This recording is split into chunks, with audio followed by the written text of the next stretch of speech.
Charolais Chatter Podcast with your hosts, Carrie Cliff and Mitch Benish. Now here are your hosts, Carrie and Mitch. Well, they're made in arena dirt, in the blood, sweat, and the hurt, in the million-mile drives, in the years of sacrifice. All right, here we go. Episode 10 of our third season. And we are recording the end of March of 2024. So, we have a very big holiday coming up. And most people really look forward to Christmas Eve, Thanksgiving Eve, and maybe Halloween Eve, but April Fool's Eve it's like a whole nother step above. And I don't know about you, Mitch, but I'm pumped up for this April Fool's. How about you? Not as much as I was last year. I'm just going to tell you, if some unknown foreseen package of chickens starts heading my way, I will launch the whole military of goose, guinea hens, and every annoying bird and cockatoo that's ever been invented will be heading your direction. So we got the coop on standby. We're ready. So, I almost thought my April Fool's started early this year because Sunday, my beloved wife and daughter decided they needed to dink around on little marketplace on Facebook, and they found this goat. And lo and behold, this goat shows up at our place. So, as you can imagine, I'm really thrilled to have a goat in our barn, because how easy is a goat to keep in a cattle barn? Not easy. So I don't know if you saw my post on Facebook. It said, "Free to good home, wife and a goat." So, did you read all the comments? Well, I think you might have commented in on that. Did you get rid of either one of them yet? Yeah. There's no takers. There's people asking, can you split up the parrots? Boy. Oh, man alive. But it is almost April 1st, folks. So stay clear. Be careful out there. BJ Hansen, I promise I won't do nothing to you, but there's no guarantee. And and so on. But and that's a Monday too. That's even worse. It is. Oh yeah, it's freshness. But how about we go over a little bet we had on our last episode and launch into our new bet with the March Madness basketball tournament. But the last one, you were in Sioux City. Sue, how do you do watching that football game? And our the gal that we had on there, special Jolene, she won the bet. It looks like she had the closest to the score, correct?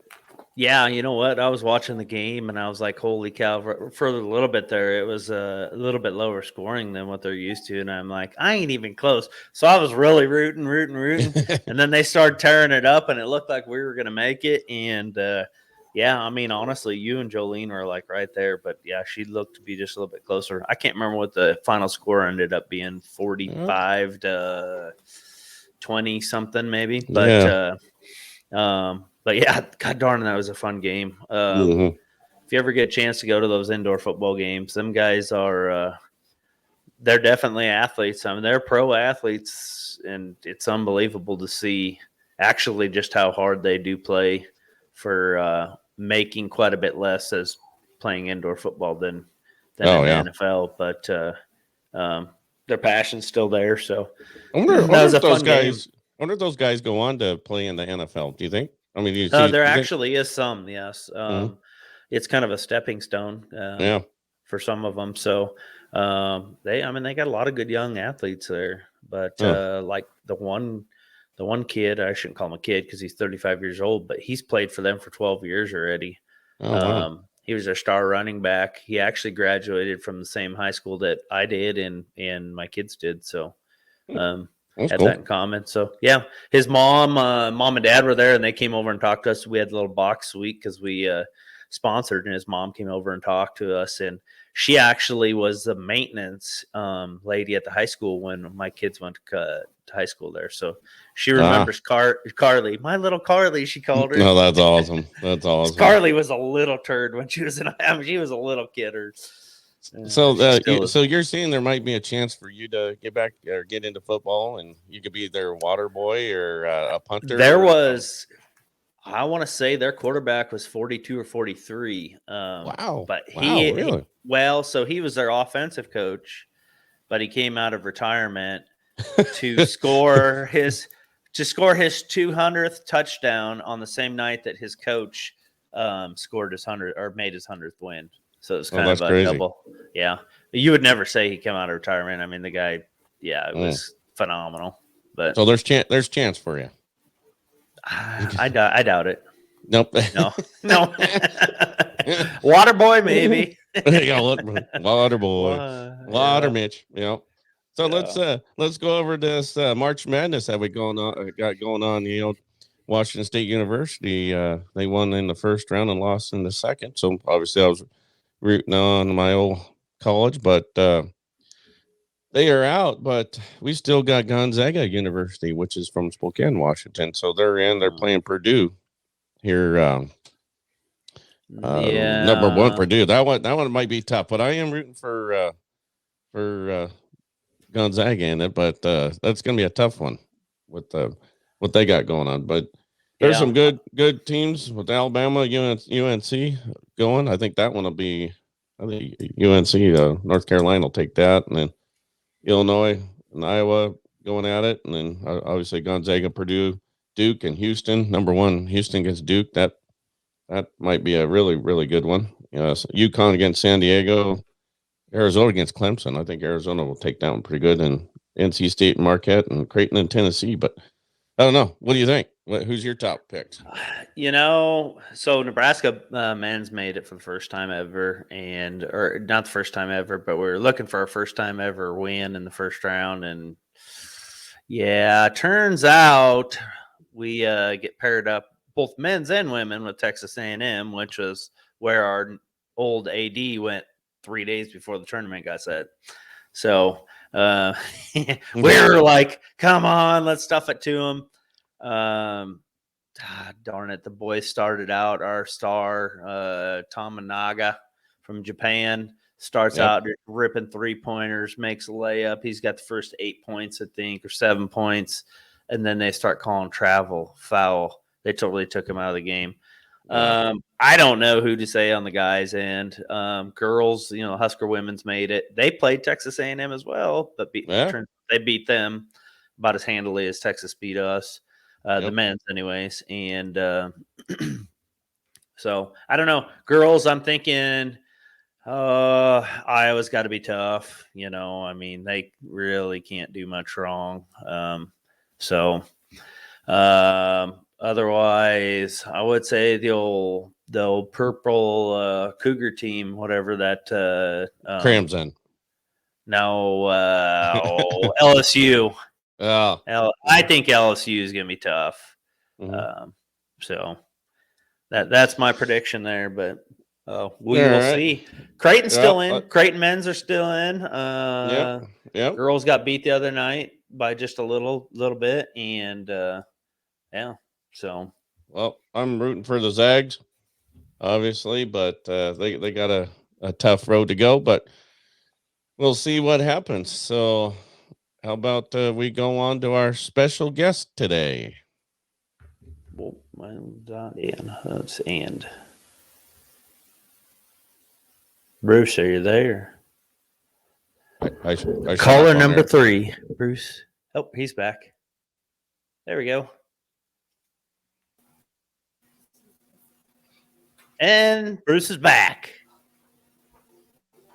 Can you hear us, Bruce?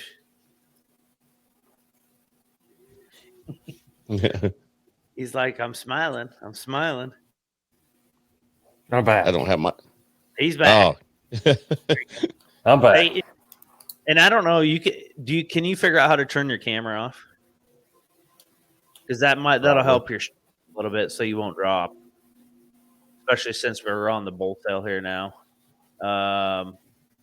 There you go. All right. All right. Yeah, there we go. I'm just going to keep one, Carrie? Because otherwise, if I stop it, then I have to start a new one.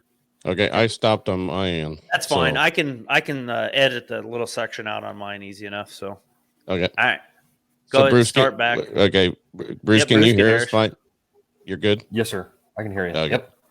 So we All had right. gone through some March Madness and stuff, so I just went to introduce you. And that's when Yep, you went. we're just getting ready to your shale. So all right, Carrie, And then take I her was away. gone. All right. I will start it up in 3, 2, 1. 3, 2, 1. So today we have a special guest from Genoa, Nebraska, Bruce Hassenbrook of Hassenbrook Charolais, and we're gonna give a little story of his background and how he got started in the business. And he's got a bull sale coming up April 7th at the Albion Livestock Market, 2 p.m. Also on DB auction. But I got to tell you, Bruce, you put some pictures out on Facebook of some really cool looking bulls, which we're going to talk about. So that is what caught my eye. And I said, Mitch, we need to reach out to him because you have some bulls with a look and everything that goes with them. Awesome pedigree, but we're going to go down each one of those. But first off, thank you for being on with us. And let's talk about how did you get started in this this disease or good background of Charolais breed. So tell us a little about your story.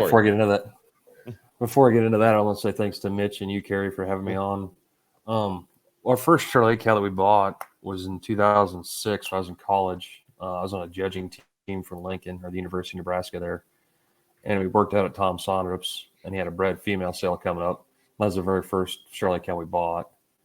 And then I suppose a couple of years later, we bought that one with the intentions of raising show cattle with her, like heat waves and monopolies and whatnot, and kind of lost interest in C-sections and stuff like that. Shooting after that. And so then Mark Sondrup had a little dispersal thing at the sale barn in Fullerton one day, a couple of years later, and I bought about 6 or 8 cows from him. And if you go through these pedigrees on these bulls, some of these better bulls come out of them same set of cows. You know, the original cows we first bought in 2006, and I think the other ones 2008 or 10 maybe. So Bruce, you got into the Charolais business, so it sounds like you're first generation, or did your dad and grandpa have cattle, or how did you did back in your heritage, or you just did this on your own? First generation Charolais breeder. When I graduated from college, I started helping my grandpa here by St. Ed, and he just fed cattle out and farmed. And once again, everything he raised, he fed. And I started having cows, and there's certain days he wasn't a big fan of those things. And he passed away, I think, in 2018. And we had more cows then. We had feeder cattle, but now we have pretty much all cows and just feed out our own calves. Oh, okay. Right on. And so you're farming along having cattle. So you have corn, soybeans, and alfalfa, it sounds like. But all the stuff that you're doing is mainly going to feed your cattle herd then, right? Pretty much, yep. A lot of it. Right on. And a wife and some kids. So would you give a shout out to, I know that this thing takes a family event, so you can go ahead and thank all of them little rugrats you got. Absolutely. I got a wife. We've been married. So we got married in 2012. And then we got Blake, who's 10. We got a set of twins who are 6. And our youngest one will be 2 in June. Right on. Twins. Well, you just did two for one. Right on. That's right. Yeah. Got a boy and a girl on that deal. Yeah. All right. That's great. Yeah. No, that is awesome. So how about we go into your sale? That is, again, we talked about it's April 7th on DB auction at the Albion Livestock Market. So let's go in and talk about this lot 1 bull. And I got to tell you, the ones you posted on Facebook, we'll talk about them, I think 2 and 3, but this lot 1 is out of M6 New Standard and a Ledger daughter. But, I got to tell you, I'm a huge M6 fan myself. Been to the M6 ranch a couple times there in Texas, and had a couple of his bulls, in the past with the Force and Fresh Whistle. Right. So it's fun to see some direct M6 blood coming out here. So this could be an outcross for some people. So right. We IVF that cow to New Standard 2 years ago. I put some in for fall calves. That was one of them. And then you get a heifer calf that, well, she's going to be a bred fall heifer now, but that's the same. 1, 2, and 3 will be maternal brothers to each other in that deal. Okay. So yeah, this lot 1, well, he's got just a packed good set of numbers, it looks like. And so these are all fall bulls. So he's a September 23rd. Yes, sir. Polled calf. And I think just amount of mass that he's carrying into that body. So what, have you weighed these guys lately? So what they're weighing? Not the last time we weighed them was in February, and that one weighed 1970. Ooh, Nelly, really? Yeah. So he had some pounds under him then, didn't he? Right. That was the biggest one by quite a bit.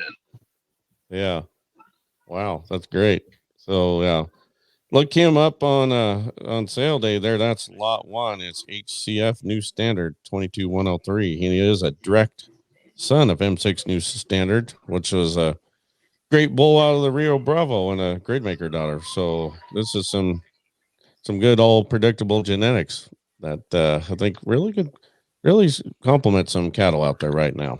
So, but let's go on to lot 2 and 3. So they are full sibs. 2 and 3. And yeah, full sibs to each other at a resource. And then, like I said, the maternal sibs to lot 1. Yep. And those resource out of that same cow had a high seller in 2021. That one went to Georgia to Herman Farms. And then in the catalog, there's a picture right between them. That'd been another brother that we sold another purebred outfit in Missouri. So, I mean, there's some predictability in that cow family. Right. Well, they sure are good-looking bulls. And when I first caught the eye, I'm like, oh, who's this out of? And I happen to have a 3/4 brother to him. CCC Cheetah was resource out of Ledger daughter. So obviously that genetic combo works. So these boys look like they're packing the power and got the look and super clean fronted and awesome hip. So those are lot 2 and 3. And so are you going to do sale day weights and other supplement data that'll be ready on sale? Scrotal measurements, and that'd be about it. Okay. We're going to weigh them again. Okay. Cool. That is lot 2 and 3. Check those guys out and check them out on Facebook. And these guys got the look. These 2 bulls pack a complete package for sure. So how about we go on to lot number 5? There's another resource son. He's February 14th, and for his age, he's got to have some pounds under him too. So what's his story? Yeah, that cow will be on the bottom side there. That SCR Miss Sunrise 4085 is the very first Charolais cow we bought. Oh wow! And then on the top side, that HD Stash 0383 is the first bull we ever bought. We got him from Dave Everett. So I mean, foundation program on that one. But we've had Dan Peterson from Gothenburg, Nebraska, bought in 1902. He's pictured right next to that bull in 2020. And then in 2022, Dan was going to disperse his cows and bred that bull. We went and looked at those cows and then the offspring. So we bought that bull back with those cows. And the following year, she had another resource. That cow did. That Bree cow had another resource that we sold to Ryan Honeyman in North Dakota. And their offspring out of that bull were pretty sought after at his dispersal here last December. I don't remember for sure, but that bull had a daughter of 4, or number 8th highest winning ratio on the Charolais breed. Oh wow! Oh wow! Oh, that's And then that cow we bred her to Tank, and that's the one that K Fred bought. And then that bull's on their dispersal sale here in November too. Okay. Oh yeah. I remember him. I think was he lot 2 or 3 or whatever he was, but that would have been that same cow. Yeah. So yeah, this calf, you got a chance to go look him up on the sale catalog. He's got that extra rib, got an awesome hip, front end. Looks like he's got got some real good neck extension, got good bone and clean sheath. He's kind of got the whole package. Yeah, we took these pictures. It was 40-mile-an-hour winds out of the south, and I mean, we had some awfully good pictures here. But considering what we went through, these pictures are real good. Yeah. Right. And for people that are listening, there must be a windstorm where Bruce is too. So it's blowing his satellite or his phone signal out in and out. So just so everybody knows, must be a 40-mile-an-hour wind going right. there too, but no, that's an awesome looking bull. So that is lot 5. How about we go on to lucky number 7 is another resource son out of he's a February calf. He's got some awesome ratios, and look at the yearling weight of the 1360. So this guy's got some pounds on him. Yes, sir. Bulls like this are, the cow's real good. The bulls like that's kind of what we're after. I mean, they got a good look to them. I know they got some performance and they got some data behind them. I mean, bulls like lot 7 is kind of like what we strive to raise around here. Yeah. And looking, he goes back on the downside. He's got some firewater blood in them, but that free range goes back to long distance, and of course that a resource. So there's a lot of LT blood mixed with some TR blood in there. So right, like that's and that cow. I don't remember what year L or what 202. So that cow would be 14, and she just calved her the other day. Oh wow, nice. Oh wow. So there's longevity in there. Yeah. Yeah. Yeah.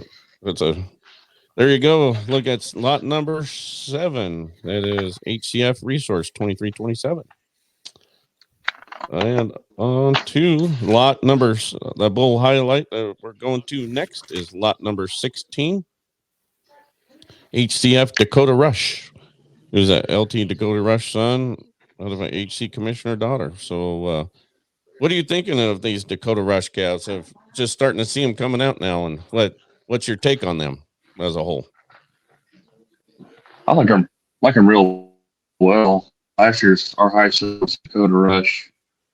Kind of a tank rhinestone. This bull's got all the same stuff going on. Breeds really good. And also should have a first calf ever. You can breed exceptionally well for being heifer being. Yeah, so he's got some pounds, 1368 on the yearling weight, so 813 on the weaning weight. So look at those ratios, a 114 and 109 weaning ratios. So he's got some numbers, and he's kind of got the power look to him. Look at the big old hip on him. So that is lot number 16. So we'll go on to lot number 20. So an LT Atlas son. So this is HCF Atlas 2349. So he's a March calf. So a little bit younger than the rest that we've talked about already, but out of a Ledger granddaughter. So what's the scoop on this boy? That JWAL 530 goes back to the same mom as 1, 2, and 3.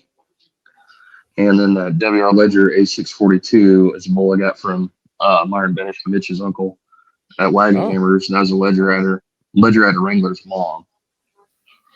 So I mean, there's a lot of maternal stuff bred in that calf. And I mean, that bull's made good. We didn't get a picture because, going to do so many in a day, and it was miserable. Yeah. But that calf's made really well and did really good. And, nice size when he came out and still performing good. So if you look at him, he's got a 15.4 calving in a negative 4.6 birth weight EPD. So it looks like he might be safe for heifers looking at his numbers. I would say. Yep. So that would be lot number 20. Check him out on April 7th. So on to lot number 32, which is HCF Resource, who's a resource son, and goes back to that long range bull again. So this guy is a March 26th. So he's a youngster also. So, but look at he's got a 120 weaning weight ratio and a 112 yearling weight ratio with a 14 and 11 yearling weight. Holy mackerel, he's got some pounds there. So this guy's a tank. So what's his story? Right. So his dad is HF Resource 1902 bull. It would be a full brother to Lot 5. That bull we bought back from Dan Peterson when we bought those cows. And I mean, that's been a favorite of mine since we weaned him. I mean, that bull is super long. I mean, just power bull, you know. Big TSI number and a lot of weight, weaning weight, and yearling weight. And like Lot 33, the one next to him, we're going to talk about next, is that same bull, you know, like 1902 bull. And I mean, that bull's the only read really well for being having that much power to them. Yeah. These guys are. I mean, they're into March cows, and got a adjusted yearling weight of 14. Both of them, Lot 32 and 33, 1,400 plus pounds. So that's they've got some massive yearling weights. So. And they're mature looking too. I mean, they look like men out there. Yeah, for their age. Yeah, definitely. Yep. Well, that's super good, high producing pounds on the ground type of bulls there. Lot 32 and Lot 33. So how about we go on to highlight bull number 42, and so we're gonna switch it to a HCF Reagan 2343. So he's a Reagan son out of a tank daughter. So throwing a little bit of Brucker blood on the bottom side there. Right. Cabby's bull again. That his full brother, his half brother last year. That was Dakota Rush out of that same cow. Was this one? That 051 cow. Was our high seller last year. And then Brederick Reagan, and like I said, another Cabby's bull that's still doing really well for being a heifer bull. You know, weaned off at 733 and 84-pound birth weight. Like I said, I wouldn't be scared of this one heifers either. He's made really, really good. Yeah. Well, I know I used Reagan on some heifers, and they came out really, really easy this year. So I think he's proven himself to be a heifer type bull. So that's kind of the highlighted offering that we have. And I know you got some red factors. Is that correct? That are you're offering also, and that seems to be getting more popular every day. We have composite bulls, like half blood Red Angus and half blood. Yeah. Okay.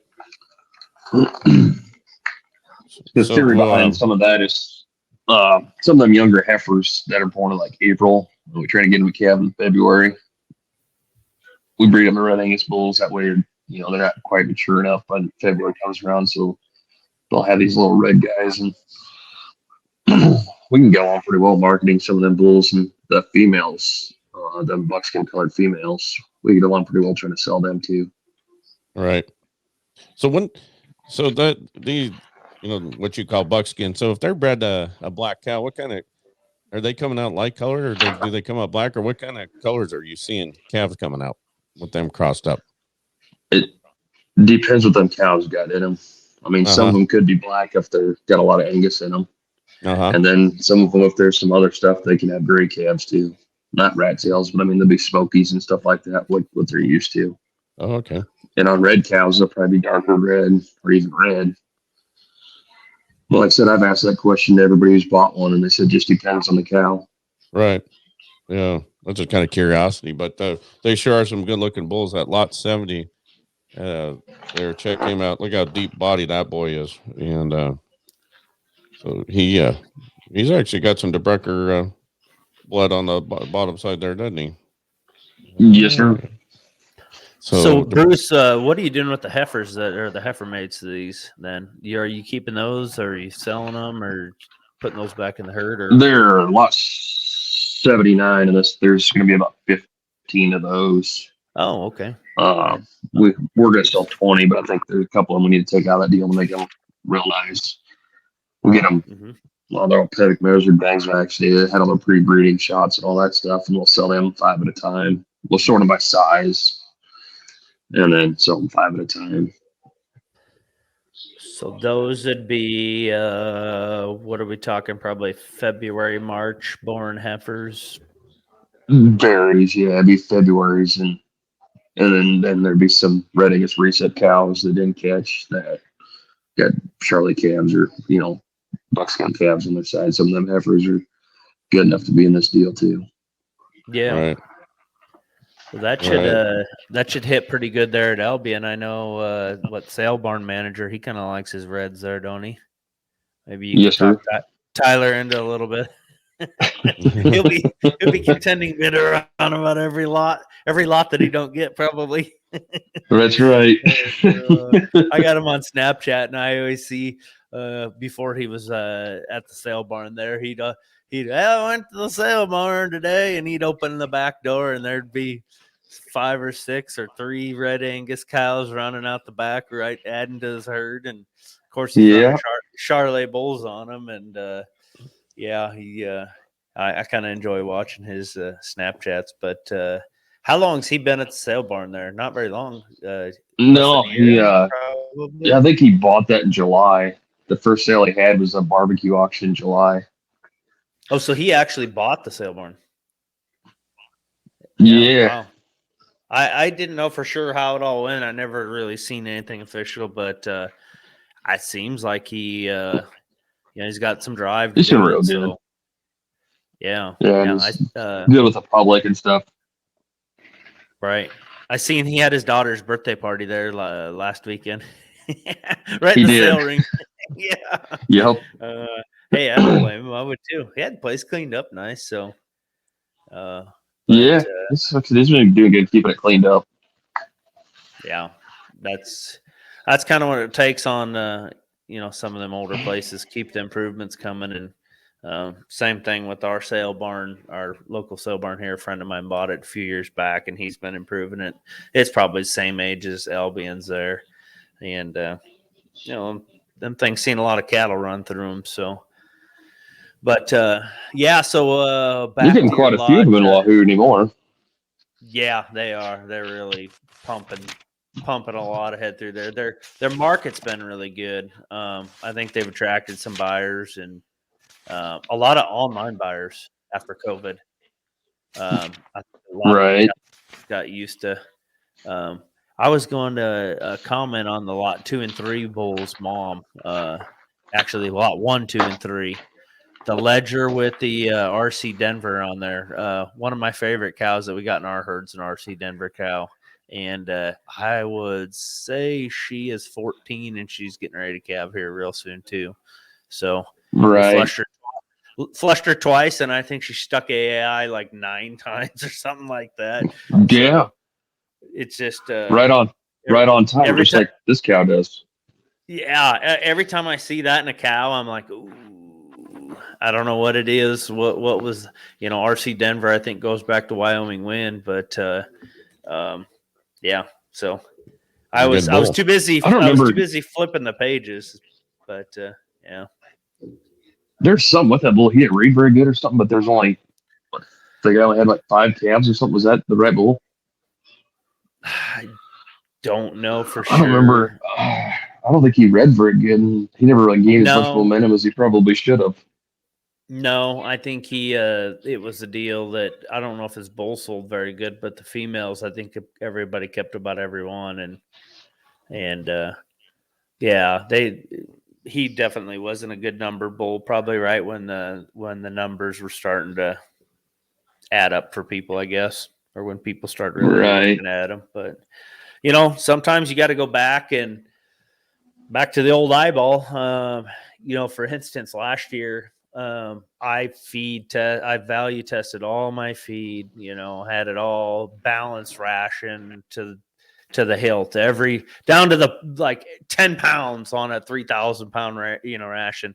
Fed my cows. Thought I was doing good.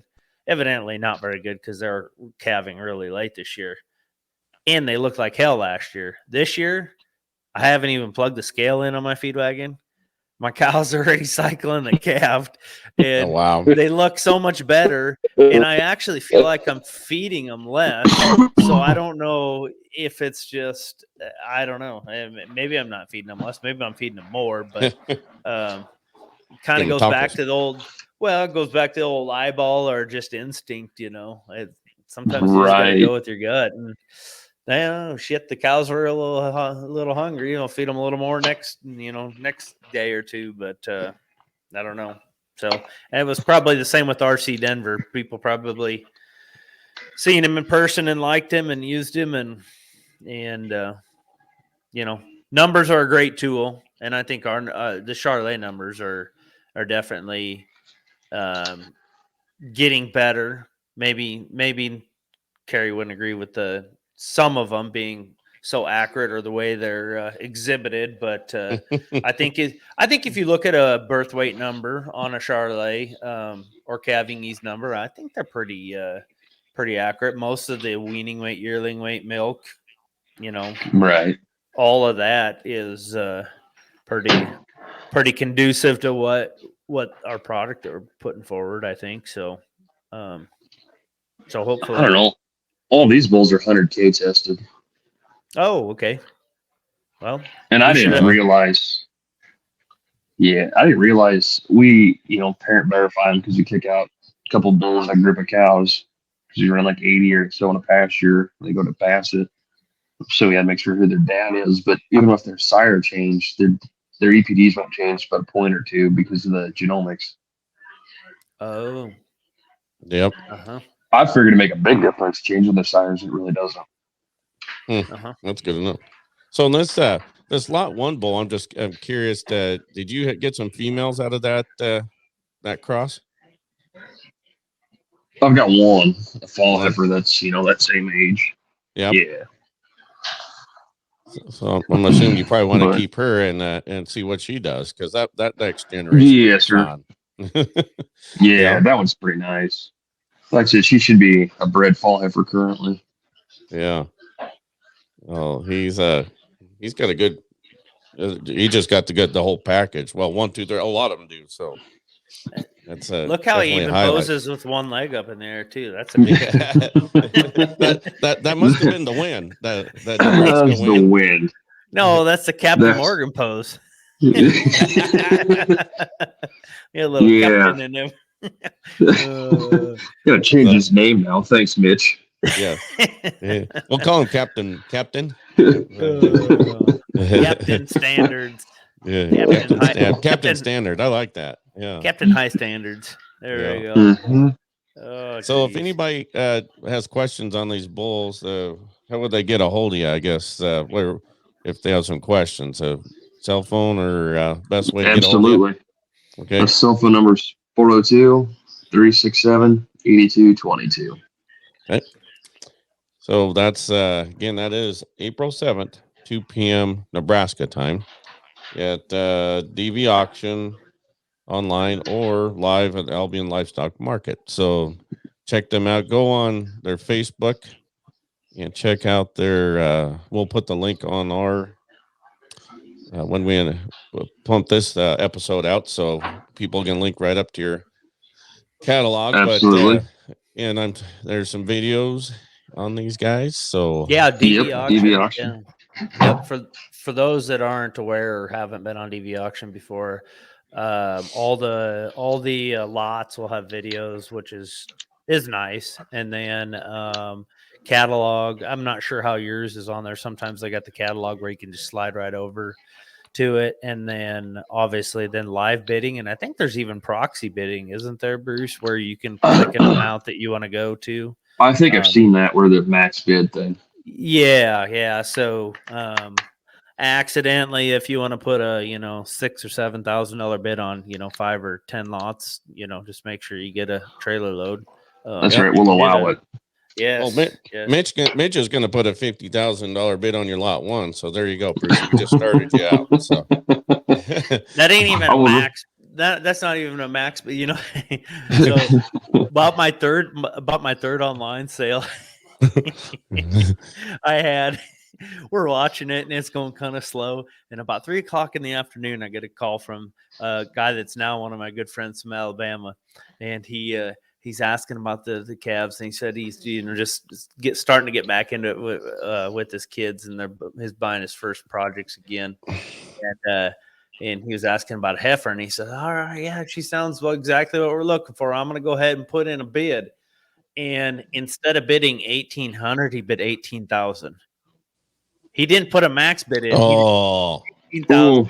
He calls me right back. Oh my God! I bid. I said I seen that. So What do I do? And I said, I'll call the sale rep, and we got it fixed right away. And oh my God, he was shitting his pants. He ended up buying the heifer too. oh wow. So that's kind of Well, funny. Yeah. I'm gonna tell on myself, and I shouldn't do this because I swore I'd never do it, but it's too funny. So 2 years ago, at the embryos in the snow sale in Denver, they were selling a flush to the Berkeley cow, and I'd gone to the bathroom, and I just came back and grab a drink, grab a drink, and I was standing back there, and I could have sworn it said like 2,300. You know, they're looking for a $2,300 bid, so I bid. Well, I bid 23,000.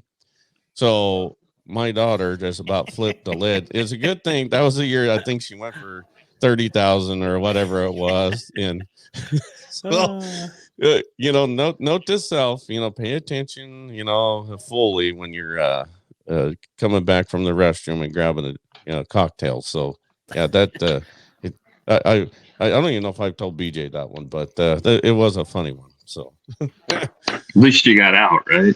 yeah, oh yeah. Once I figured out it was 1,000 out of 100, it was like, ooh, yeah. I look like a bad boy. I just back here, bet 23,000. Did they even have enough time for the sweat to start rolling, or did they? Yeah, no, it was hilarious. So we got to give first off, Bruce, great job on being a first generation Charolais breeder to have your own sale and program and making a living off of it. So I'm thoroughly impressed with that. It's good to hear, and hopefully that continues and your munchkins take it on for the second generation. So Absolutely. We couldn't do it without, like I said, my wife and my dad helps quite a bit, when it comes to calving time and stuff like that. If we got to take the kids to, endless activities, but he's around all the time. Or my mom lives 6 miles away in St. Ed there, so she helps watch the other ones that can't go or don't need to go to whatever event we got going on. Oh, that's great. That's great. Well, wish you the best of luck. I'm going to be traveling through Montana about on that day. I think that is on the Sunday, right? So I'll be I'm going to actually go to the DeBrucker sale in Dutton, Montana on the 6th. So I'm going to sort through 588 bulls just because it sounds fun. So right. But so if anybody wants to know what they look like, give me a holler because I will be there. So, but that being said, good luck on your sale April 7th. And we do have a shout out to our producer, Eric Sorensen, just had a healthy baby boy this week. So baby Griffin, he's in short, he goes by Griff. So shout out to our producer. He had 2 daughters prior to this, and he was looking for that boy, and he got that. He's a baseball coach and a huge family man. So he's got his little boy to carry on the Sorensen name. So I seen they already got to watch their first sports event. They were watching basketball on TV. So yeah. Mariners baseball. I think very well. He had everything. I mean, he's an avid sports guy. So awesome. Well, shout out to Eric. So again, thank you, Bruce. And good luck on your sale. We'll be watching, and we'll see you guys all on the next trip. Have a good one. Hey, absolutely. Thank you, guys. Thank you. Well, some raise them up, and some raise the roof, and some give their lives protecting me and you. And oh,